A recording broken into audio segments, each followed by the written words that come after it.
Bike sharing. The city is coming out with their own bike share. Finally, San Francisco is getting their own bike share. It's taken a really, really long time, and the cost per bicycle is going to be $10,000. It's, yeah, because they're gold. No. It's because it takes a long time. You have to pay people's salaries. You have to have PR campaigns. You know, the permit process, the charging station, or not charging, whatever, docking stations, all these different things. So we set out with the idea saying, hey, we can totally beat this. And next up we have Woody, or Nathan, from the SF Yellow Bike Project.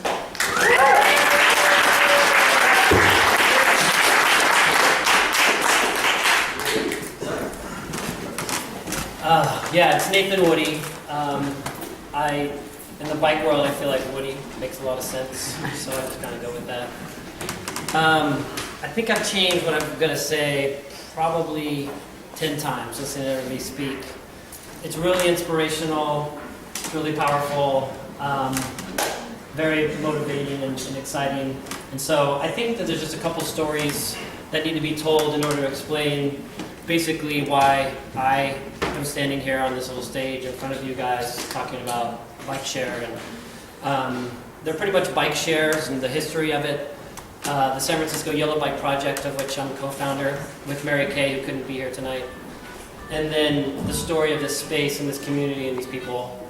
So I'll start with bike shares, harkening back to what Morgan was talking about, the diggers. That same time in Amsterdam, the provos or provocateurs were staging an anarchist movement of their own. And post-war, Europe had seen a lot of development, much like the United States had.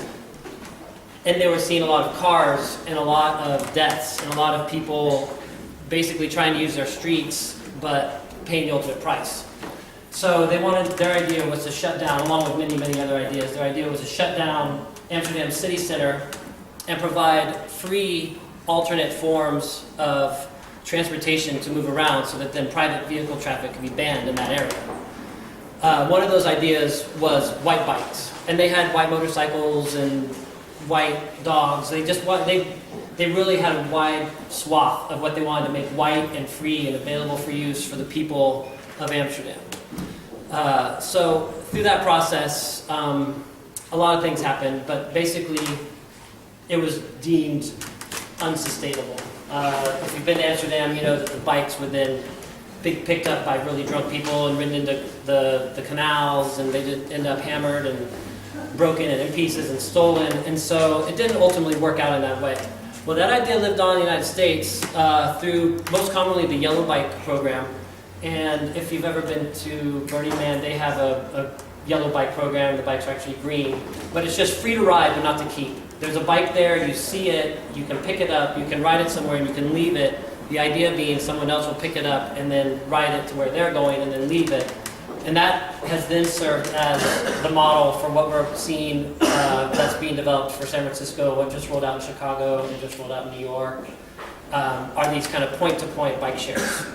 So, as Mike mentioned, there's a ton of infrastructure involved in that. Docking stations, bikes that are basically indestructible, moving bikes around different parts of the city. There's really a lot that goes into it. It's not a simple proposition. So what if we made it a more simple proposition? And that brings me to San Francisco Yellow Bike Project. I was working in the Austin Yellow Bike Project in 2005, wanted to become more well-versed and more secure with my bicycle, the mechanics of it, and help the community because my life had really been transformed by cycling. And so I learned all that, I got empowered, I started bike touring, you know, I transformed my life onto a bike. And so basically anything I was doing before I might need to drive, I was doing it on my bicycle. And I went on a bike tour in Europe in 2010, and while I was kind of homesick and checking the SF gate, I saw that the city Board of Supervisors voted to make it the city's goal to get to 20% bicycle transportation mode share by the year 2020. And I was on this tour taking 3 months, kind of like checking in with my life, like what am I doing, who am I, what's my story? And my brain just started digging on that. Like how can I help support that? Because I'm obviously very passionate about bicycles. And so I came back and a few months later, it dawned on me I needed to start a community bike shop in San Francisco that created access to donated materials and the knowledge of what it means to sustain your own bicycle. Because just to buy and then maintain a bicycle can be extremely expensive and a major barrier to access of being able to harness this really, really potent form of transportation, personal transportation. And so Mary Kay, my dear friend and co-founder of San Francisco Yellow Bike Project, got on board and we just started going. Because the shares had proved untenable, decided that we wanted to focus in on providing ownership to these kind of donated, relatively low quality, but still with life bicycles. And so for a couple years we're going along, we ended up securing a space. We're down at 25 Division Street, and we're actually getting ready to celebrate a full year in our shop down there, which is really exciting for us.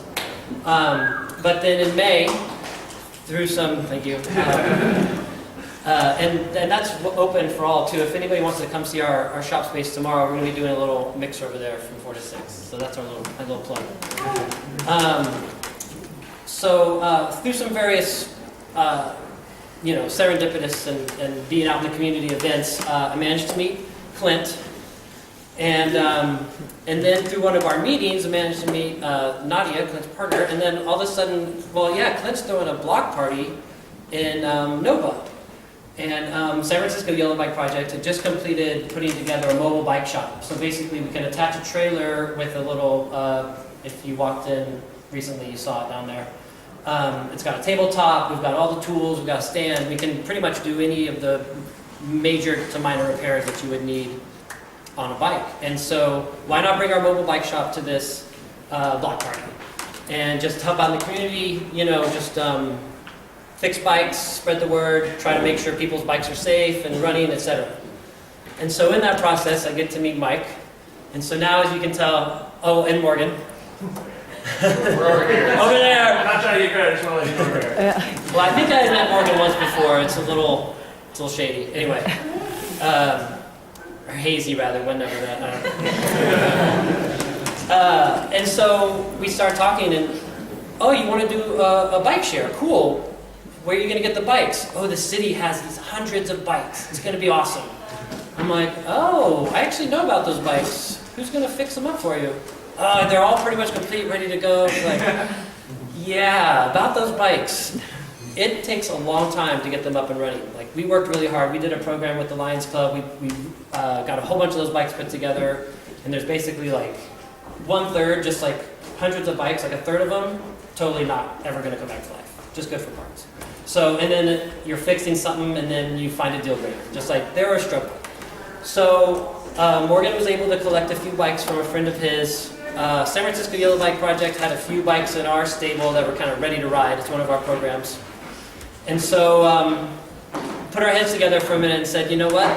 This is exactly the kind of program and inspiration that we need as an organization to actually start some sort of a real share. Because we had been really focused on just volunteerism, repairing bikes that then people could take ownership over. And so, we weren't in before the month of June, but we were in right at the start and got in and got to work, and we had 9 bikes put together relatively quickly, and this is where the community really, all of a sudden, we've got a couple of different programmers putting together some software for us to run our checkout system. In the meantime, we had to get some paper versions done. We had to come up with a ton of details. How do we keep the bikes from getting stolen? Well, we weren't really successful with keeping all the bikes around. It definitely got into a little bit, but Ken did manage to repo as our repo man. He found one on the streets and was able to get that one back for us, previously stolen and returned to the program. So it was a community. We had people painting bikes. We had people building our software that would allow the checkout system to actually work. You know, is people volunteering to run and be a bike librarian because you got to check out a bike for 2 days for free. Again, another barrier with a credit card that we could pre-authorize $140 hold on. But again, these are logistics. So how do you keep your bikes from ending up broken, hammered in the middle of the street? And so this is how we managed to do it. And I don't have numbers, I don't have statistics about exactly what we did, but we do have a stack full of waivers and checkout forms. And then when we transitioned over to our digital system, obviously all of that's being tracked. And we'll have to talk to Ed, who I haven't seen today, but I'm sure that he can get some of those insights for us as well. And so one of the really important things when we came into this project too, talking with these guys, is that they really wanted to see this project have some legs and move forward within free space and then beyond free space. And so San Francisco Yellow Bike Project is pretty proud to be taking on that responsibility and